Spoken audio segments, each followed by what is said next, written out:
નમસ્કાર વિદ્યાર્થી મિત્રો, ધોરણ 11 ચેપ્ટર 1 સજીવ વિશ્વ પાઠ 5 ની આજે આપણે ચર્ચા કરવાના છે. ચાલો છેલ્લે આપણે વર્ગીકરણના નિયમોની વાત કરવી. દરેક સજીવનું નામ બે નામ આપવાની પદ્ધતિ તો કે કેરોલ્સ લિનિયસ નામના વૈજ્ઞાનિકે શોધેલી, જે દ્વિનામી નામકરણ પદ્ધતિ તરીકે ઓળખાય છે, જેને વર્ગીકરણ વિદ્યાના પિતા તરીકે પણ ઓળખાય, કેરોલ્સ લિનિયસને.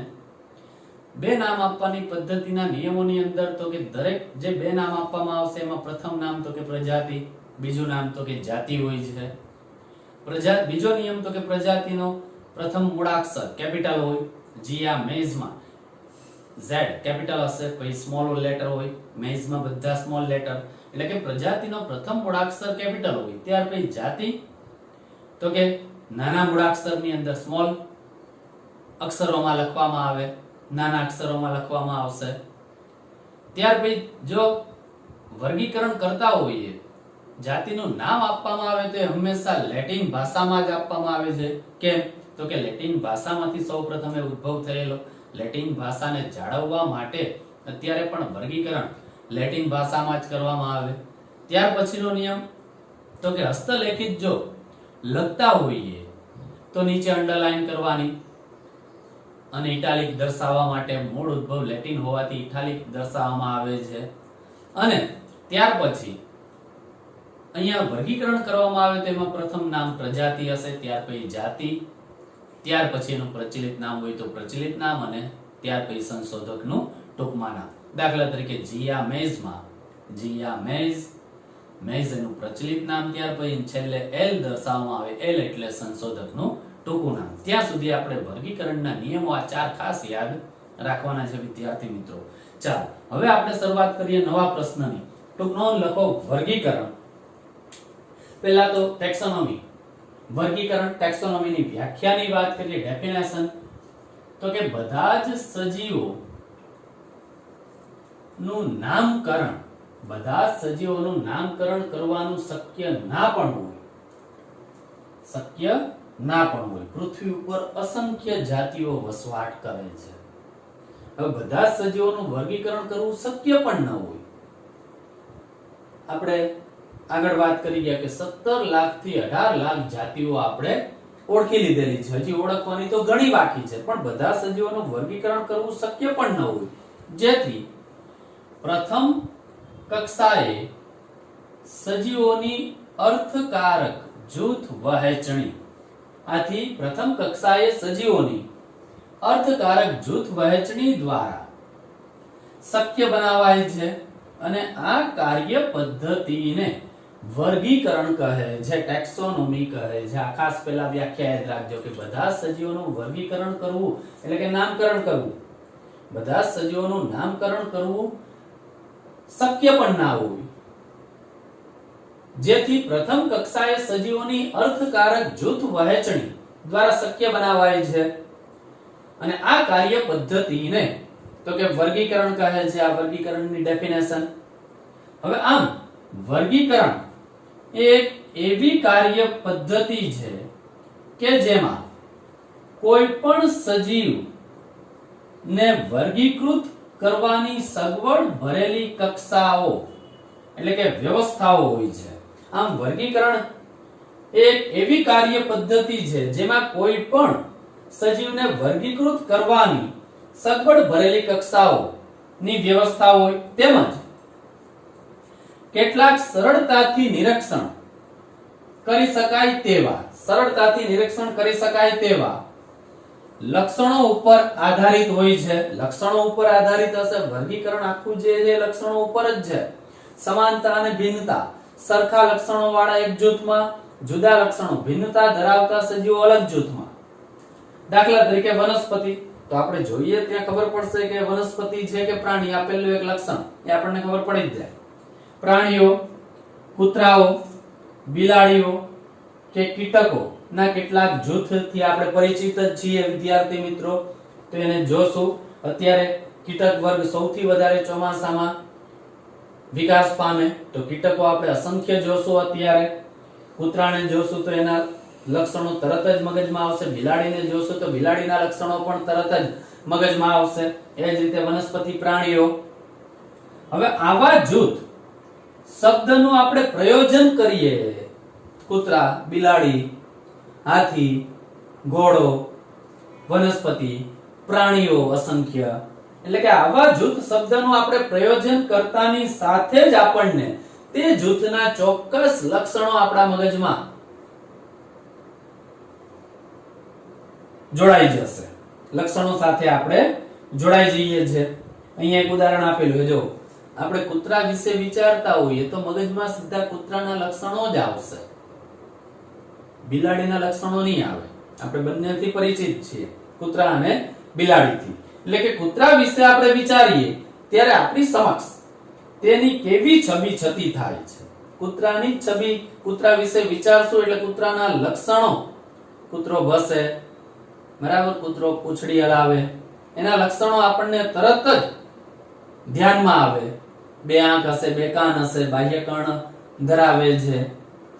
એટલે કે બિલાડીની છબી છતી થતી નથી તો એ લક્ષણો છે. એ જૂથ છે આખું. જૂથ. કૂતરો, બિલાડી પણ જૂથ છે, વનસ્પતિ પણ જૂથ, પ્રાણી પણ જૂથ. ક્લિયર વિદ્યાર્થી મિત્રો? ચાલો હવે એ જ રીતે કોઈ સસ્તન પ્રાણીની સ્તન ગ્રંથિ ધરાવતા હોય એવા સસ્તન પ્રાણી જૂથની વાત કરીએ તો તમે તેવા પ્રાણી વિશે વિચારતા થશો. આપણે વિચારીએ સસ્તનમાં તો એમાં પહેલું લક્ષણ આપણને બાહ્ય કર્ણ પલ્લવ, આ કાનનો ભાગ, બાહ્ય કર્ણ પલ્લવ હશે જ. જોજો સસ્તનની અંદર બાહ્ય કર્ણ પલ્લવ હશે જ.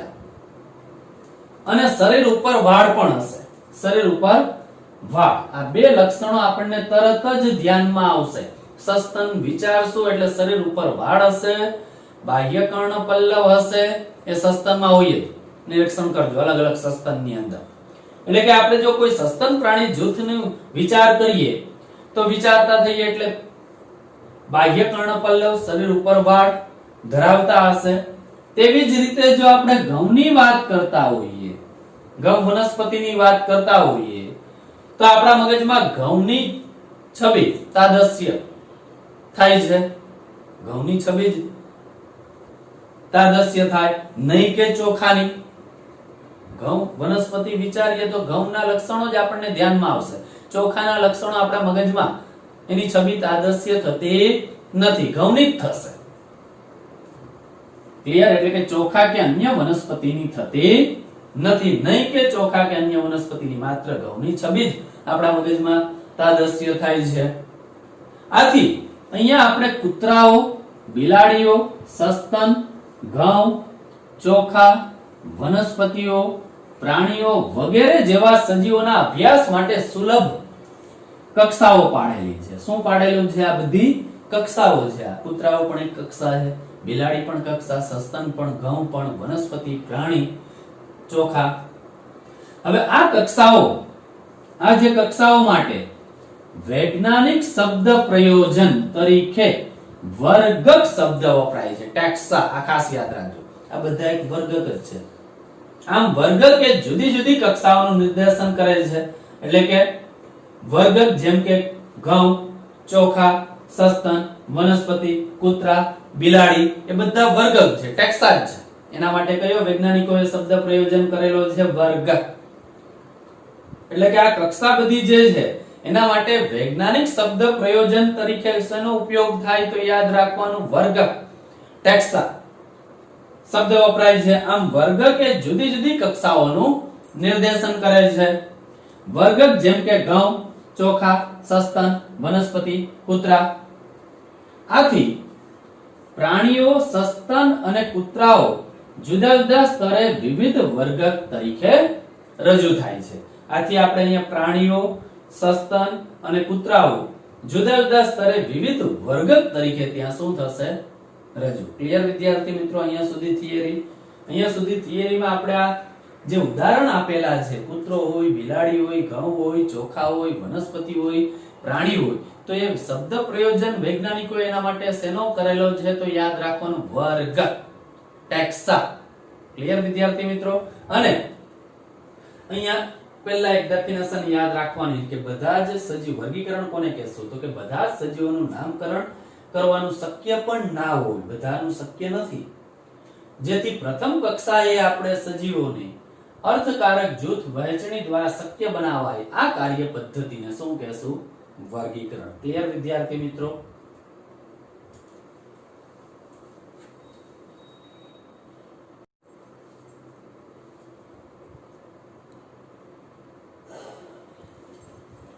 ચાલો વિદ્યાર્થી મિત્રો હવે આગળ જુઓ. વર્ગીકરણ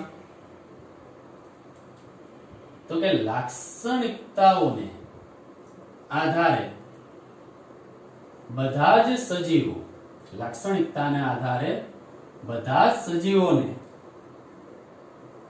વિવિધ વર્ગકોમાં વર્ગીકૃત કરી શકાય છે. એટલે કે વર્ગીકરણ તો કે લાક્ષણિકતાઓને આધારે બધા જ સજીવોને વિવિધ વર્ગકોમાં વર્ગીકૃત કરી શકાય છે અને વર્ગીકરણની આ પ્રક્રિયાને વર્ગીકૃત કહે છે. વર્ગીકરણની આ પ્રક્રિયાને વર્ગીકૃત કહે છે. હવે અહીંયા વર્ગીકરણ પદ્ધતિના અભ્યાસને તો કે વર્ગીકરણ વિદ્યા કહે છે. વર્ગીકરણ પદ્ધતિના અભ્યાસને તો કે વર્ગીકરણ વિદ્યા કહે છે. હવે ખાસ અગત્યનું છે, સજીવોની કોષ રચનાની સાથે સાથે બાહ્ય અને આંતરિક રચના એટલે અંતરરચનાઓ, શરીરની અંદરની રચના, શરીરની બહારની રચના, અહીંયા સજીવોના કોષની રચનાની સાથે સાથે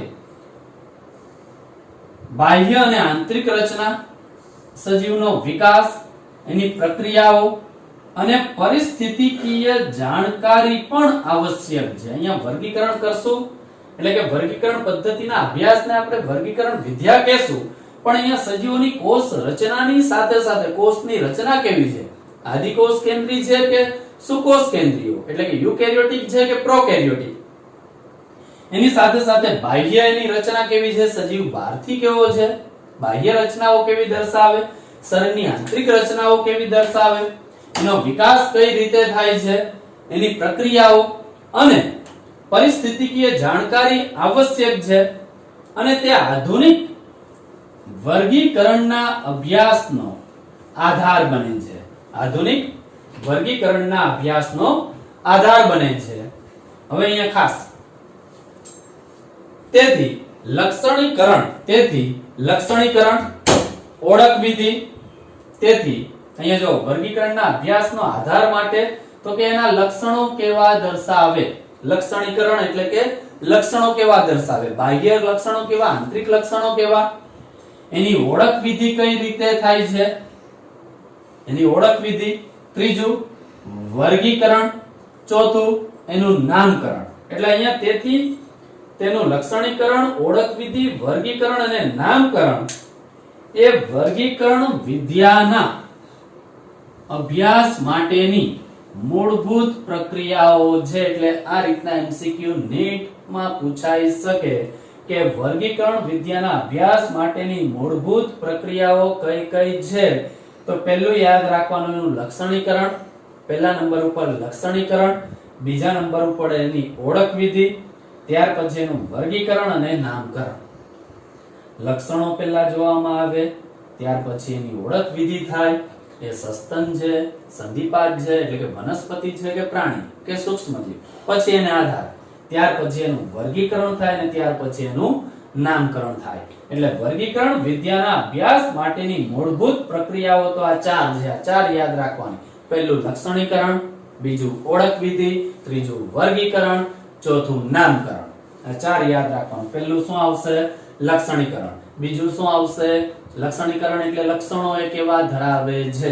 સસ્તન તો આપણે બે લક્ષણોની હમણાં વાત કરી, સસ્તન જૂથનું નામ યાદ આવે એટલે આપણને બે લક્ષણો તરત જ યાદ આવે કે એક બાહ્ય કર્ણપલ્લવ હોય, શરીર ઉપર વાળ હોય, બરાબર, એ લક્ષણ છે. બીજું ઓળખ વિધિ, પછી એને ઓળખવાનું, વનસ્પતિ છે, પ્રાણી છે, સૂક્ષ્મજીવ છે, પ્રાણી હોય તો એ કયા જૂથમાં હશે? સસ્તન જૂથ છે, વિહગ જૂથ, સંધિપાદ જૂથ. ત્યાર પછી એનું વર્ગીકરણ અને ત્યાર પછી એનું નામકરણ. એ વર્ગીકરણ વિદ્યાના અભ્યાસ માટેની શું છે? મૂળભૂત પ્રક્રિયાઓ છે. ટૂંક નોંધ લખો. વર્ગીકરણ અહીંયા સુધી આપણે લખવાનું થિયરી શરૂઆત કરી ત્યાંથી અહીંયા સુધી. ક્લિયર વિદ્યાર્થી મિત્રો? ચાલો વર્ગીકરણ તો કે લાક્ષણિકતાઓને આધારે લક્ષણોને આધારે બધા જ સજીવોને વિવિધ વર્ગકોમાં વર્ગીકૃત કરી શકાય છે અને વર્ગીકરણની આ પ્રક્રિયાને તો કે વર્ગીકૃત કહે છે. હવે વર્ગીકરણ પદ્ધતિના અભ્યાસને તો કે વર્ગીકરણ વિદ્યા કહે છે. હવે સજીવોની કોષ રચનાની સાથે સાથે સજીવોની કોષ રચનાની સાથે સાથે બાહ્ય બાહ્ય તેમજ આંતરિક રચનાઓ આ પણ યાદ રાખવાનું, તેનો વિકાસની પ્રક્રિયાઓ અને પરિસ્થિતિકીય જાણકારી પણ આવશ્યક છે. વર્ગીકરણ કરતા હોઈએ ત્યારે સજીવના કોષની રચના તો જોશું, એની સાથે સાથે એની બાહ્ય આંતરિક વિકાસની પ્રક્રિયા કેવી છે, પરિસ્થિતિકીય અભ્યાસ એનો કરશું, જાણકારી મળશે કયા વસવાટમાં એ જોવા મળે, કઈ રીતનું અનુકૂલન કેળવેલું છે, કયા નિવસન તંત્રમાં એ જોવા મળે અને તે આધુનિક વર્ગીકરણના અભ્યાસનો આધાર બને છે.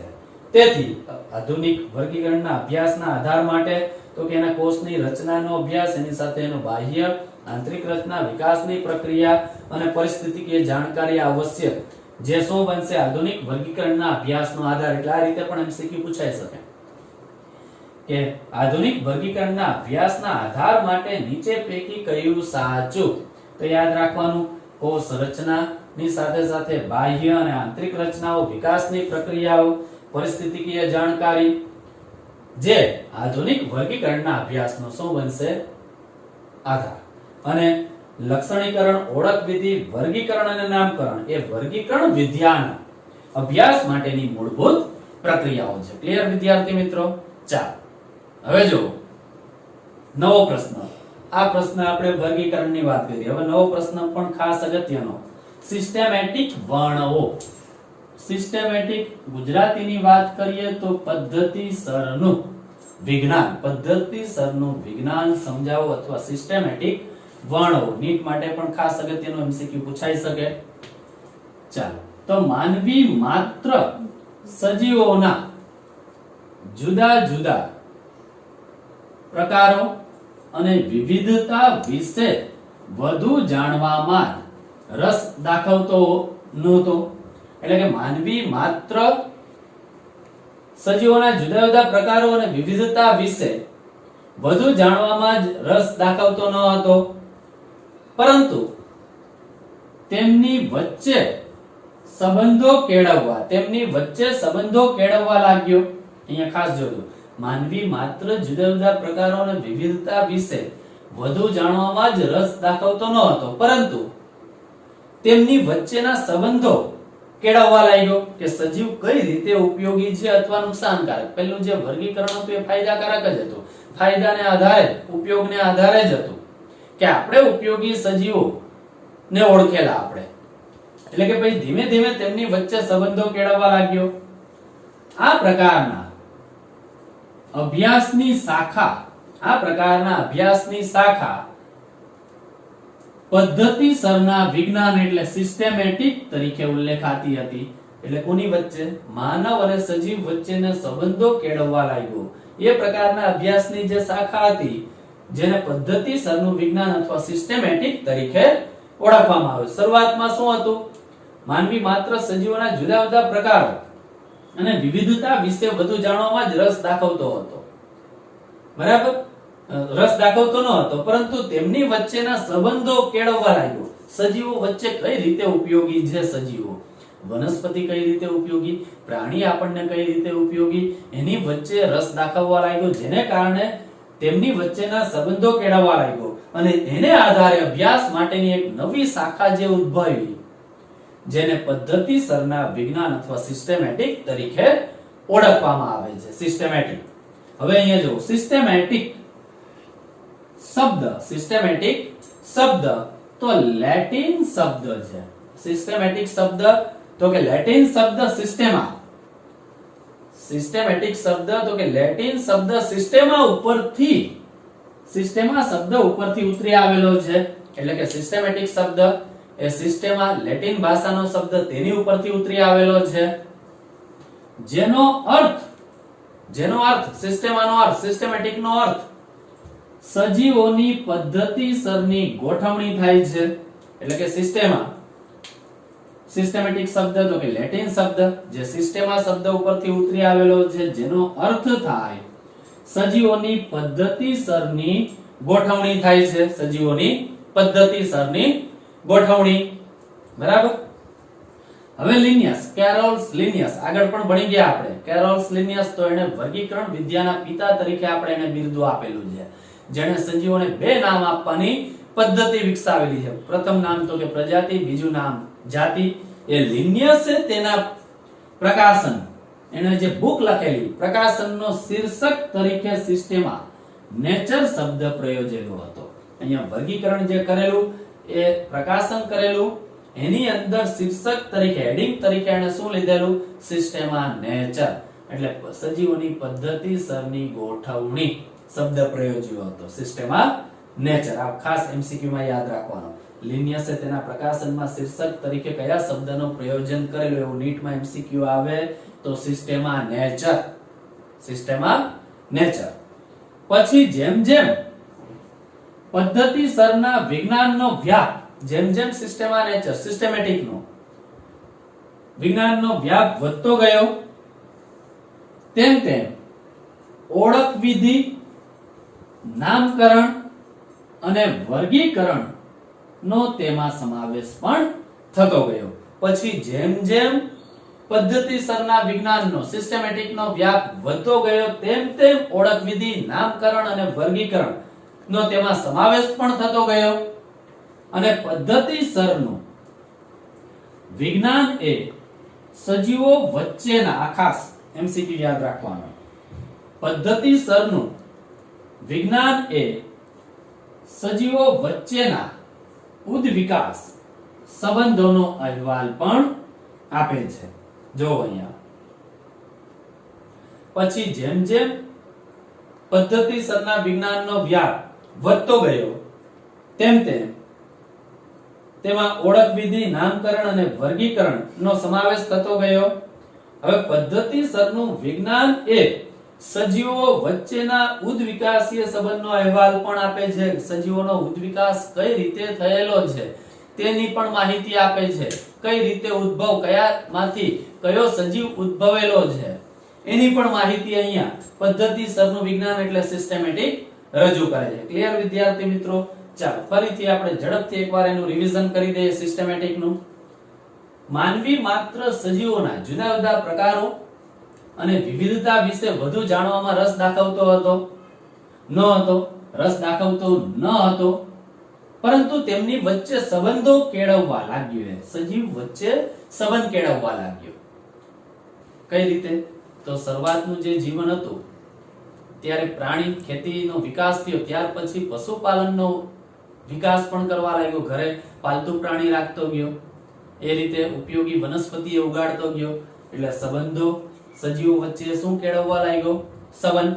આ પ્રકારના અભ્યાસની શાખા પદ્ધતિસરના વિજ્ઞાન એટલે સિસ્ટેમેટિક તરીકે ઉલ્લેખાતી હતી. હવે સિસ્ટેમેટિક શબ્દ એ લેટિન શબ્દ, સિસ્ટેમેટિક શબ્દ એ લેટિન શબ્દ તો કે સિસ્ટેમા શબ્દમાંથી ઉતરી આવેલો છે. કયા શબ્દમાંથી? સિસ્ટેમા શબ્દમાંથી ઉતરી આવેલો છે, જેનો અર્થ થાય સજીવોની પદ્ધતિસરની ગોઠવણી. આ સિસ્ટેમેટિકનો અર્થ યાદ રાખવાનો.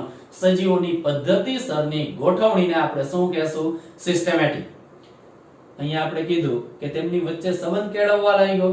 બરાબર. માનવી શરૂઆતનું આપણું વર્ગીકરણ હતું, આગળ પણ વાત કરી ગયા. રોટી, કપડા ઓર મકાન પૂરતું જ મર્યાદિત હતું. પછી જેમ જેમ ઉદ્વિકાસ થતો ગયો, તેમ તેમ એ સજીવોને ઓળખતો ગયો. દૂધમાંથી દહીં જે બને એ પણ લેક્ટોબેસિલસ બેક્ટેરિયા દ્વારા જ બને. તો એ પણ ધીમે ધીમે ઓળખ થતી ગઈ કે બેક્ટેરિયા પણ ઉપયોગી છે. એટલે સજીવો શું કર્યું? માનવીએ સજીવો સાથેનો સંબંધ કેળવતો ગયો, તેમ તેમ આ પદ્ધતિસરનું વિજ્ઞાન પણ એનો વ્યાપ વધતો ગયો. હવે લિનિયસે તેના પ્રકાશનના શીર્ષક તરીકે સિસ્ટેમા નેચર શબ્દનો પ્રયોજન કરેલો હતો. આ યાદ રાખજો. લિનિયસ, કેરોલ્સ લિનિયસ નામના વૈજ્ઞાનિકે તેનું પ્રકાશન જે હતું એનું શીર્ષકનું નામ શું રાખેલું આના ઉપરથી સિસ્ટમ ઓફ નેચર. પછી જેમ જેમ પદ્ધતિસરના વિજ્ઞાનનો વ્યાપ વધતો ગયો તેમ તેમ ઓળખ વિધિ, નામકરણ અને વર્ગીકરણનો પણ તેમાં સમાવેશ થતો ગયો. અને પદ્ધતિસરનું વિજ્ઞાન, આ પણ MCQ યાદ રાખવાનું, પદ્ધતિસરનું વિજ્ઞાન એ સજીવો વચ્ચેના ઉદ્વિકાસ સંબંધનો પણ અહેવાલ આપે છે, રજૂ કરે છે. કઈ રીતે ઉદ્વિકાસ થયેલો એ દરેક સજીવોનો, સંધિપાદ હોય, સસ્તન હોય, વિહગ હોય, મૃદુકાય હોય કે કોઈ પણ સજીવનો ઉદ્વિકાસીય સંબંધ એકબીજા સાથે કઈ રીતે સંકળાયેલા છે એ પણ આપણને અહીંયા સિસ્ટેમેટિક પદ્ધતિસરના વિજ્ઞાન દ્વારા સમજ પડે. ક્લિયર વિદ્યાર્થી મિત્રો? ચાલો આજે આપણે આ બે થિયરીની વાત કરી છે. બે થિયરી ખાસ અગત્યની છે, એક સિસ્ટેમેટિક અને બીજું વર્ગીકરણ. ઝડપથી બે MCQ અહીંયા જે શાંતિ બે MCQ ખાસ જોવાના છે આપણે. એક પહેલો, આધુનિક વર્ગીકરણના અભ્યાસનો આધાર માટે તો કે સજીવોના કોષની રચના સાથે સાથે બાહ્ય અને આંતરિક રચના, વિકાસની પ્રક્રિયા અને પરિસ્થિતિકીય જાણકારી જે આધુનિક વર્ગીકરણના અભ્યાસનો આધાર બને. અને બીજો MCQ આ થિયરીની અંદર ખાસ અગત્યનો હતો, વર્ગીકરણ વિદ્યાના અભ્યાસ માટેની મૂળભૂત પ્રક્રિયાઓ કઈ છે. આ ખાસ અગત્યનું છે, યાદ રાખજો. પહેલું તો કે લક્ષણીકરણ, બીજું ઓળખ વિધિ, ત્રીજું વર્ગીકરણ અને ચોથું નામકરણ. ક્લિયર વિદ્યાર્થી મિત્રો? ઝડપથી આનો સ્ક્રીનશોટ લઈ લેજો.